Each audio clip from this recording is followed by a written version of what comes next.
if you're looking at it and you're getting a sense from around the league that they're not getting crazy good offers for Burns, that's where Howie swoops in, because he's got the resources to be able to pull it off.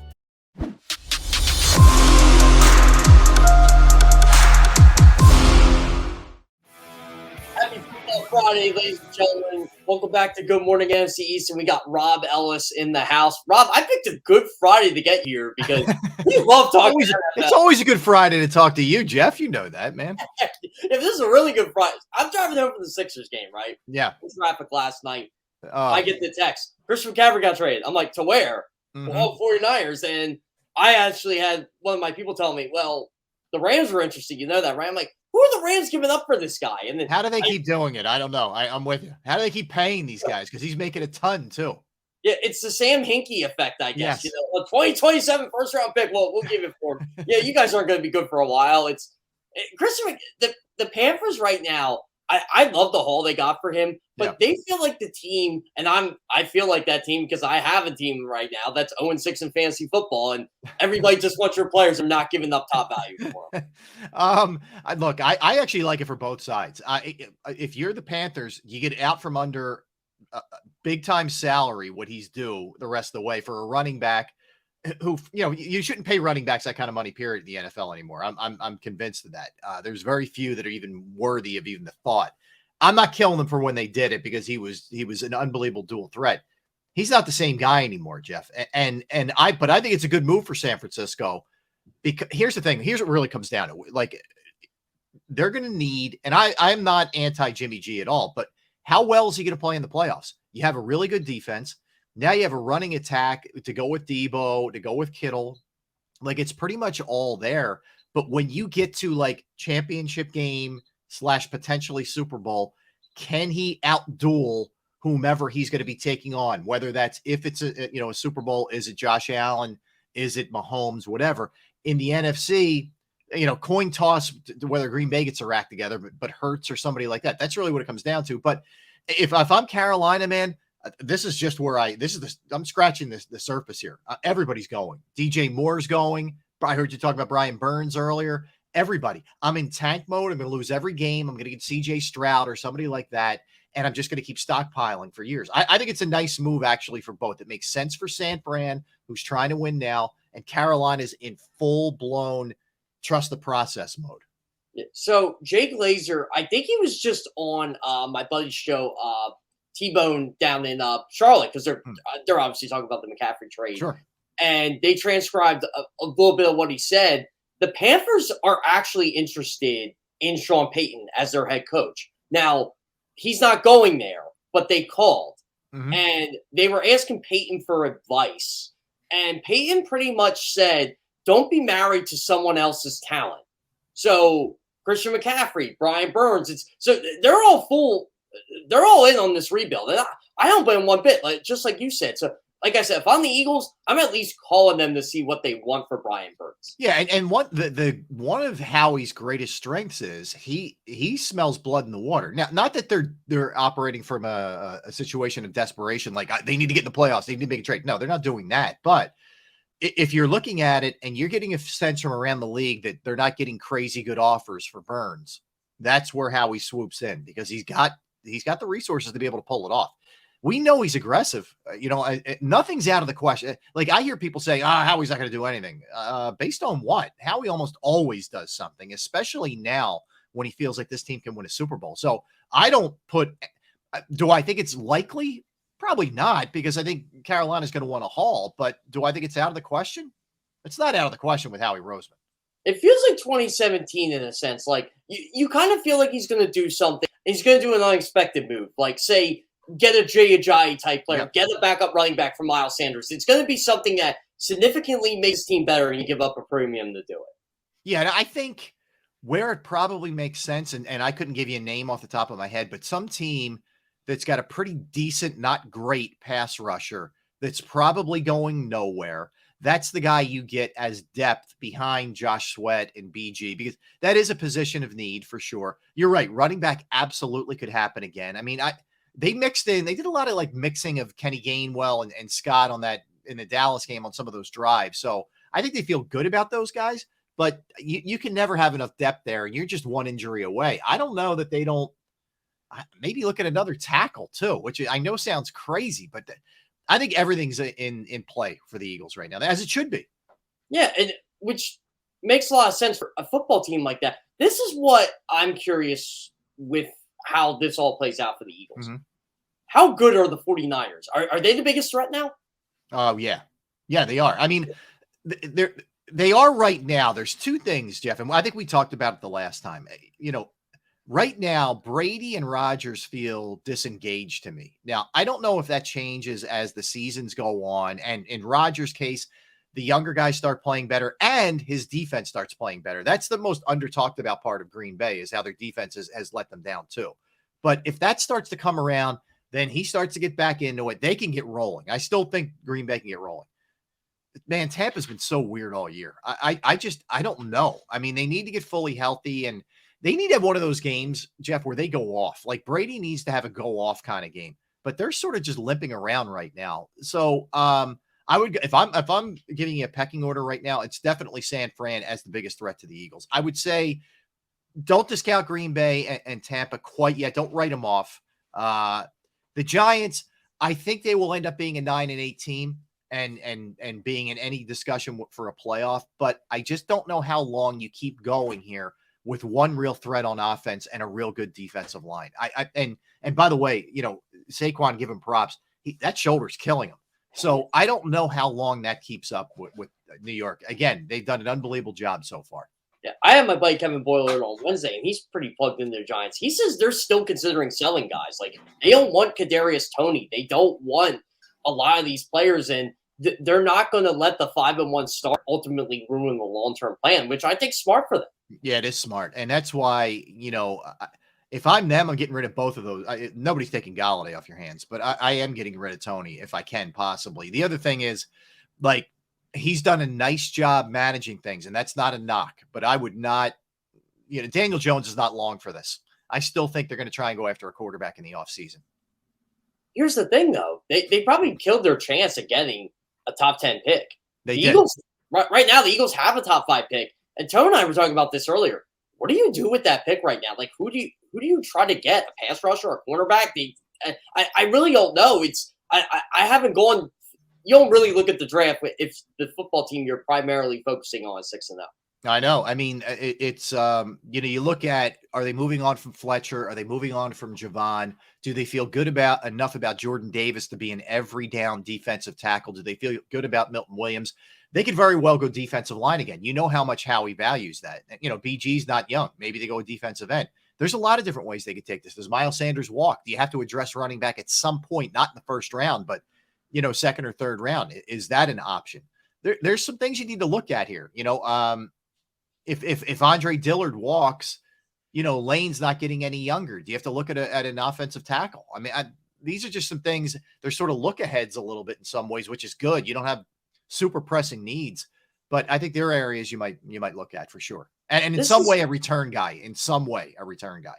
This is the story I feel keeps on going here, Andre Dillard. Do you actually think they trade him? No, I wouldn't trade him. I would not trade him. I mean, think about it. If let's say Lane can't go and Andre Dillard comes off the injured list, you could plug him in at left and move Mailata over to the right, and you don't lose a ton. Right now, we're seeing what happens. Jack Driscoll, I give him props. He can do a lot of different things, but teams are looking to exploit him with Lane out of there. So no, I wouldn't trade. It came up on the show yesterday on Sports Take. Barrett talked about maybe moving Minshew. I wouldn't do that either, because look, you lose Hurts long-term, you're in big trouble, but it could be a situation like last year where Minshew's got to get you through a couple games. So no, I wouldn't move any of these guys. I think that's one of the reasons why they made the playoffs. I covered that game. Gardner Minshew coming in that Jets game, and he balled out. And yeah, he did. That moment with his father, I thought that was really cool when John Clark got that. And I'm like, Top Gun jacket. He had his bomber jacket on. Yeah. It was awesome. So I'm walking past him. I'm like, no, he didn't. He did not just wear this like on the press conference. And there he is. Gardner Minshew. Yep. That was the first time I noticed it. I didn't notice him. He walked in with that. But, I'll tell you what, I really do got to give my credit to Gardner Minshew here. He is a really good backup for them. And I know a lot of fans were talking about, maybe they should trade Andre Dillard to the Rams. I'm like, no, don't help them out. Their offensive line stinks. Like, it's make them pay for all the picks they gave. Make them play. And look, this is why you take out insurance policies, man. I mean, this is a former first-round pick. Look, Howie learned his lesson from 17, how valuable it is to have depth. So I don't think he's going to take away. I mean, let's face it. If Andre Dillard's healthy, he's your best offensive lineman in terms of backups. He's your best guy. Minshew, you look around the league at some of these backup quarterbacks, man, you fall off a cliff. You don't fall off a cliff with Minshew. So no, I am not moving any of these guys. I think the Cowboys found out too. Hey, you know what? We have a backup quarterback. Yes. 5-6 weeks ago, I would have laughed at him. I'm like, yeah, Cooper Rush. He was so valuable to them. They kept him. They left him unprotected for anyone to take. Same with Wilker. And now they know, hey, if Dak ever gets hurt, or we got a guy in here. Their backup quarterback, Tyrod Taylor, I don't even know if he's healthy right now. We had Todd Archer on from ESPN.com who covers the Cowboys. And he said, basically they thought Greer was the guy. They had no belief in Cooper Rush. Like, they lucked into Cooper Rush. Whatever, it worked out for them. You know what I mean? They end up going 4-1 with him? That's all it really matters. You just want to stay afloat with a backup quarterback if it's not long-term for your quarterback. And that's exactly what they got out of Cooper Rush. And that's exactly what the Eagles got last year with Gardner Minshew. That, to me, that's more valuable than a future third or a future fourth or whatever you may end up getting. And who knows what that even turns into. So I wanted to say this to Tone. I can't remember if I said at the top of the show or not, but Christian McCaffrey with the deal, that is the biggest deal for a running back in terms of picks and high draft picks since Herschel Walker in 1989. We know how well that ended up for the Cowboys. Yeah. You think the Panthers could find a way to do something like that? Like that, not saying get generational talent, but I guess you could say kind of make a competitive roster out of the picks they got. Yeah. Oh, for sure. I mean, would they get a second, third, and a fourth? I mean, if you end up getting, a second and third certainly should end up being contributors, and starters. They absolutely should if you're doing things the right way. I don't know, Jeff. That's the question. I don't know anything about the way they're talent evaluating. Clearly, with the Matt Rule regime thus far, and I know he's gone, but I'm saying, what they've done the last few years, they have no idea what they're looking at. They had no idea what they were looking at making the trade for Sam Darnold. They had no idea what they were looking at in a lot of different cases. There have been a lot of busts in that. Look, to me, they got rid of some baggage, like Robbie Anderson's baggage, and he's useless for them this year. And he's been a pain in the ass since he was at Temple. So get rid of him. That's fine.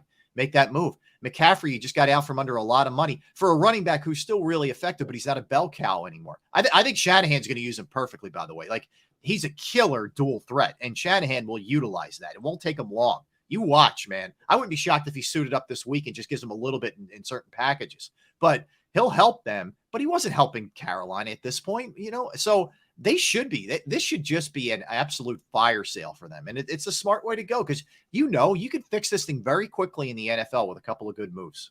You scored 3 points with Christian McCaffrey last week against the Rams defense that really hasn't been good. I think that was the writing on the wall for Carolina. I said, you know what? We're going to take the best offer we can for this guy.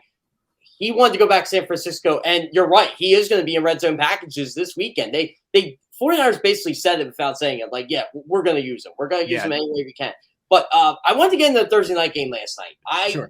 I've only watched the first quarter so far. Here's my quick evaluation. Andy Dalton stinks. Yep. The Cardinals I'm just looking box score right now. They look like DeAndre Hopkins just made a complete difference for that organization. And all of a sudden now they may be back into this thing. Wouldn't write them off. He is a total difference maker. I don't like that team at all. I don't like Cliff Kingsbury. Kyler Murray to me is a mope and a bad language guy or a bad body language guy. You saw him get into the blow up with Cliff Kingsbury last night. He's a finger pointer. I'm not a big fan of their setup. I agree with your statement in that Hopkins changes everything for them. And there's that division's weird now, man. Like, the Rams are very susceptible. I think San Fran is the by far, the best team in the division. But because Seattle's been so competitive, it's really bunched after you get out away from San Francisco, who doesn't have a great record, by the way. But I'm saying I think they're the best team going forward. Arizona's not dead. Let me put it that way. But they were very fortunate. Think about that. 14 of those points were Andy Dalton gifts. Yep. And he throws another pick. One of them wasn't completely his fault. The receiver needs to catch that. But I don't know what New Orleans is doing either. Like if Jameis is healthy enough to dress, I'm probably starting Jameis. I don't even love Jameis. A lot of people thought, I don't get the Saints. I know I'm all over the place here, but I don't like new head coach, questionable quarterback. I didn't get them from the jump, and I'm what they're doing is what I kind of thought they were going to do, and it's great for the Eagles, by the way. But this is who I thought they were going to be. I think they're kind of a mess, New Orleans. There were two coaches in this league I did not think deserved another head coaching job. This is what gets me mad with Eric Bieniemy don't get hired. Yeah. Why is Dennis Allen the head coach? Why is Josh McDaniels still a head coach? Didn't we learn the first time? You're seeing the results right now. The Raiders stink. The Saints stink. Dennis Allen has no idea what he's doing. I'm sorry, he doesn't. If I was the Saints, I would have said to Pete Carmichael, "Can you handle this team for a year or two? Can you run? We know you can run this, but can you a football team?" They decide, Dennis Allen has had coaching experience. We're gonna go with him. Mickey Loomis has done so many questionable moves that I think this organization is going to go back to being the Aints soon. Well, just look at what the Eagles have done to them in their last two transactions. I mean, they've undressed him, honestly. I mean, CJ Gardner-Johnson was a great move, and then the move to end up getting the pick. There's certain GMs in this league who have been around a long time, and I get it. Like when he made Breeze and Sean Payton saved his bacon for a long time. Mickey Loomis is now being exposed. But if you look at these GM polls that they always do, he's always in like the top 5, man, top 7. He's right up there every single time. I guess his peers have a lot of respect for him, but I think there's some exposure happening this year for sure. I think a lot of people look at wins. When I look at GMs, I look at, okay, can you build a consistent winner with what you got? Brandon Beane can do that. Brent Beach can do that. Jason Light can do that. Howie Roseman can do that. And in a way, Jerry Jones does do in a weird way. They're always relevant. Yeah, they're always relevant. Yeah. So I always find it weird when they rank Ricky Loomis that high. I'm like, okay, let's see what happens when Drew Brees goes in. And I gave Sean Payton a ton of credit in the world, but I think last year took a ton out of Sean Payton. Yeah, I think he did the really smart thing. Like, go make a lot of money, doing TV for a year, have some fun, just chill. You got to reach out. That's why it's one of the most amazing things, Jeff, that Andy Reid was able to go from the way it ended here, which was bad that last, year. And not to mention all the awful stuff that happened to him, with his son and all that. But like, I thought this dude is a candidate for needing another year, like a year off. Just go to Dana Point Island and go kick back and chill for a minute. Man, he went right into Kansas City, and it's amazing. But I think most of the time it's probably the good move after you've been with an organization for a really long time, just to take a year. And it's nice you have that option to go do TV. But that's the thing. Like if Dallas, let's say Dallas wins 2 playoff games, can they really get rid of McCarthy? No. Like you bring up Peyton. Like, okay, if Miami really likes McDaniel, where's Peyton end up? Chargers? That's possible. I'm not a big Staley guy, but that's possible. Yeah, it's not out of the question. I'll tell you what, if I'm Denver, I'm definitely calling. Jeff, I don't think he finishes the season. I don't think he does either. No. He's a terrible coach. Yeah. He is way over his head. I know the narrative, at least in national media, is Russ cooked. I'm like, yes and no, because Nathaniel Hackett was brought in for Aaron Rodgers. There's no Aaron Rodgers here. Yes. He can't coach. Bottom line. Yeah. I think that Russ has fallen off, but it shouldn't look this bad. He didn't fall off this much, and there's too much talent. I mean, you see some of the reactions from the receivers that are like, dude, what are we doing here? I'm open. What's happening? Russ is all of a sudden second guessing himself. If you look at some of the film breakdowns, like there's a lot going on there in Denver, and it ain't good. Let me put it to you that way. I'll tell you what, I know Russell Wilson will never do it. He's too nice of a guy to do it. He's an awkward guy, by the way. I'm getting tired of Richard Sherman just ripping him every chance he gets. If I'm Russell Wilson, I'd say, you know that ring on your finger that you like to brag about? I had a lot to do with that, right? Yeah. Yeah. It's weird that it's almost like a lot of guys are coming out of the woodwork to hammer him. Like they've been really sort of lying in wait to smash Russell Wilson. I don't know what it's like to be a teammate of his. And I get there's a lot of extracurricular stuff in terms of like diva-ish kind of stuff, I guess. But you're right. Yeah. And by the way, that panel they have for Thursday Night Football stinks. That panel stinks. It's a I don't get bad to mix. listen to them that much. It's not good. It's not. It's Sherman. It's Fitzpatrick, right? Gonzalez, Fitzpatrick, Sherman, and Carissa Thompson is the host. It's not a. It's choppy. It's too many people. I don't think they're produced well because they don't tackle the issues. Anyway, there's the TV guy in me, but anyway, I'm with you. It's very strange. They're all popping off, taking shots at Russell Wilson. And I just don't like it. I don't like these players like Richard Sherman. And again, I always thought Richard Sherman was kind of big mouth anyway, even though he deserves to talk, because I think he is good on podcasts, he's good on a platform, but I just don't like. And I get it. Like, I've heard the stories about Russell Wilson too. Like, there was a story at the ESPYs, I think, where he was pretty much a diva type guy. Like, he thought he was larger than life because he's with Sierra and he's rich and all that. And, most athletes will come and they'll shake your hand if they kind of know you, or like, or just at least give you an acknowledgement or something. Russ will do that. But he's an interesting guy. I know he's on Twitter. I know he reads stuff about him on Twitter. He's liked a lot of my tweets before in the past, and he doesn't follow me. So I know he reads that stuff, but he's one of those guys that, like, I always say, I never had bad interactions with him.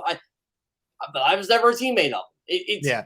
But it's such a weird match. Like, the whole Broncos country let's ride thing. I'm like, Russ, what are you doing right now? Like, I'm a big time and place guy. Like, sometimes just, hey, answer the questions and get off the podium. You don't always need to do the corny, saying motto out the door, especially when you're playing bat. It's like when people ask me all the time, well, how do you feel about bat flips?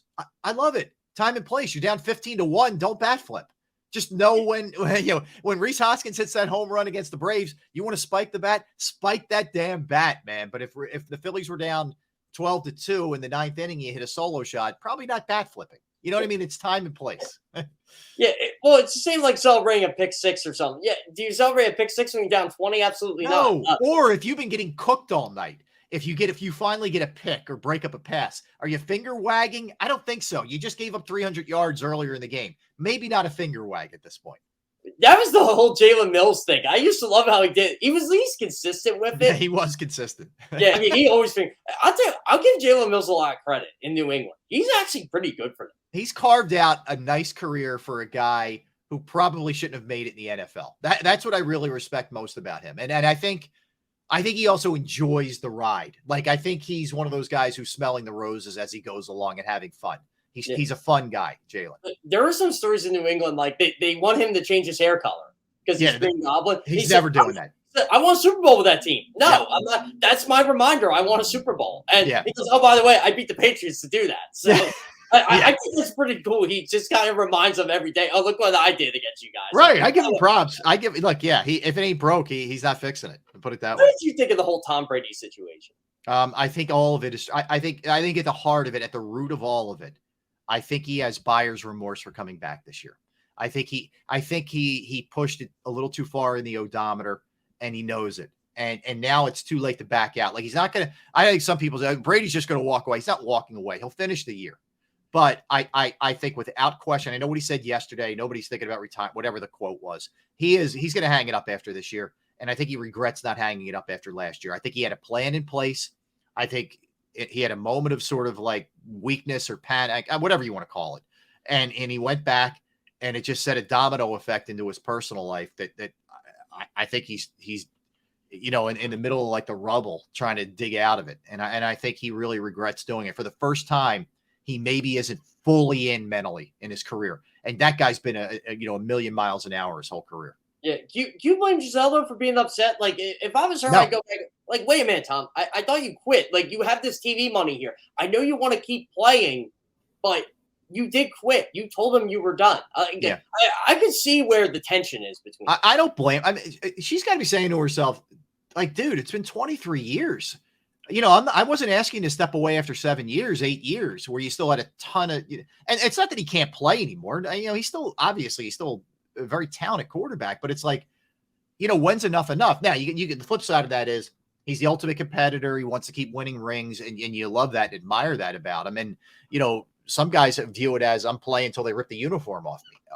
Okay, I guess. I mean, in some ways I understand that, but it's tough, from a marital standpoint. I get her as well saying like, hey, dude, you said this was going to be us time, and it's still not us time. It's a shame too. Like I don't want to see his career end like that. Like I still feel bad for the guy who got the ball from Mike Evans, which was going to be his last touchdown pass. All of a sudden, it was worthless. I didn't even think of that, but yeah, okay. Yeah. I mean, his last turn in the NFL was a touchdown pass. Yeah, he cost that poor guy cash. Yeah, good point. Good point. By the way, this is such a minor storyline I completely forgot about last week. Jason Peters with the Cowboys. Like, so the Cowboys come out, and I see people booing, and I actually had to think about it. What are they booing about? Besides, it was Jason Peters. And I'm like, yeah, that's right. He's on the Cowboys, and he doesn't play. It feels like Harold Carmichael on the Cowboys. It does feel like that. Randall as a backup on the Cowboys. Yeah, like, to me, he's not boo worthy. There's no boo. Do you hate seeing him in a Cowboys jersey? Sure. I probably, if I'm at the game and I'm in there as a fan setting, I'm not doing anything. I'm not booing. I'm not cheering him. He's kind of ugly at the end. He's stealing checks at this point, but he's not the Eagles' problem. You know what I mean? He's the Cowboys' problem. He's going to tap out of games if he's in there. Look, he's another guy. I hope he doesn't need the money. He shouldn't need the money. Maybe he just loves football. Can I get that worked up about that? No, I can't. He said 5 years ago, I wanted to play till I was 40 years old. Well, he's 40 and he's playing. So I think that was his motivation. Like, I think I can keep myself in shape enough to play. I don't think he cares if he's a starter or a backup personally. I think it's more of, I played football at 40 years old. I did it. And if I start, great. But I'm glad you brought up Randall. That drove me nuts when he played for the Cowboys. Yeah. And he started the game at the vet against the Eagles. I'm like, come on. Like, yeah, it was just so wrong. It was wrong on so many fronts. It really was. Like, that's where I really give certain guys, like we had Brent Selleck on Sports Take last week, and he after the Super Bowl season, he was still kind of wanted to play. And I think he said he was in Minnesota visiting to go there I think he was going to back up like Rudolph. I can't remember exactly what the circumstance was. And he looked around at the facility and he was like, man, what am I doing? I can't, I don't have the heart to do this. I don't have the heart to play for another organization. I'm out of here. Like, and he rolled. I'm not like, I wish Randall, I think Randall ended up in Baltimore too. If memory serves. He did. And I think Randall, it may have been a money situation. I don't know. But yeah, seeing him in a Cowboys jersey was wrong on so many levels. Like, there's certain things that just shouldn't happen in sports. And that's one of them. His Vikings tenure sounded so quick. Like, he comes back as a backup. Brad Johnson gets hurt, whatever. He comes in, just lights the world on fire, almost wins MVP. No, he didn't win MVP. Davis He didn't. No, he should have. But he should have. Most years he does. Then he gets, I guess, banged up in 99 and he's struggling, and all of a sudden it's over. Just like that. Well, and Billick left. Yeah. Billick, I believe, was the offensive coordinator that 98 year. And then he went to Baltimore, I think. If memory serves me, I think Billick helped him. Anyway, but yeah, I mean, the shame of it, that's where it's just like you're at the mercy of a kicker, man. Like, that team gets to that Super Bowl, they win it. They win it. And that's the killer. And it would have changed the dynamic of the way everybody looks at him. Like, we look at him differently in Philadelphia than I think they do nationally. Like, he's sort of looked at like sort of a pioneer, being, a running quarterback, and in those ways. But I don't think truly what he did is appreciated enough. He also is a victim of, Buddy didn't give him enough of a support system. When Doug Scoville dies, it changed a lot. And he never really, I thought, put a good enough, offensive coordinator, quarterbacks coach, whatever, and offensive line around him. And it hurt him. Had he been, let's put it this way. If Andy Reid had drafted him, he's a surefire Hall of Famer. Oh, absolutely. So one thing, I watch a ton of old Eagles games, right? And I barely remember him as a kid when he played. Like, I remember him more for 95 getting benched for Ryan. Yeah, I remember him as an Eagle. Yep. Mm-hmm. Yeah. But overall, like, you can tell they put the Eagles on Monday Night Football for him. No doubt. All Frank Gifford did was hype him up the entire game. And he would always play well in those games, too. Mm-hmm. It's like, if the Eagles played on Monday Night Football every single week, they probably would have won because of him. And, for sure. Yeah. Everybody talks about Vic. I agree. There were certain, like, certain teams, the Giants were one of them, where he just played brilliant against. I mean, almost in a million different ways. I mean, the Jimmy Giles touchdown where Carl Banks chops him and he keeps his footing is one of the greatest plays in NFL history. I'm convinced of it. It's one of the greatest. Watch the athleticism, strength, coordination, everything that goes into that on that play. It's unreal. Go back and watch it for younger people who don't remember Randall. Go down the rabbit hole and watch the touchdown to Jimmy Giles against the Giants on Monday night. It's insane. It's an insane football play. There's so when the week the Eagles played the Cowboys, I always put on like an Eagles Cowboys game from history, and I said, you know what? This is the first time they've been 4-0 or better, both of them since '92. I'm like, I know the Eagles killed the Cowboys that game, but I forget how the game went. I was ready to run through a wall the first 5 minutes of that game just because of how Gifford and Michaels were hyping up Cunningham, and they were saying the Cowboys are this team on the rise, but they can't beat Randall Cunningham, and they're coming to Philadelphia, and like the crowd was just into it, and Randall throws a bomb on the first play of the game. I think it was the Barnett. Yep. And I'm like, oh my God. Like, I was at a lot of those games as a kid. It was awesome, man. I got to tell you, it was freaking awesome. It really was.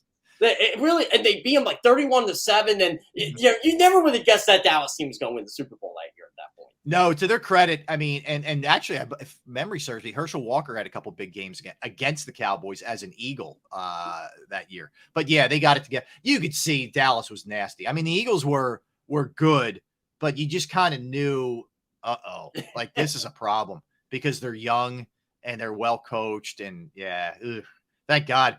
I'm glad it's not that way anymore. Those weren't fun. Just thank God the Eagles don't have Rich Kotite anymore. Amen to that. Oh God, that was classic Norman Brayman.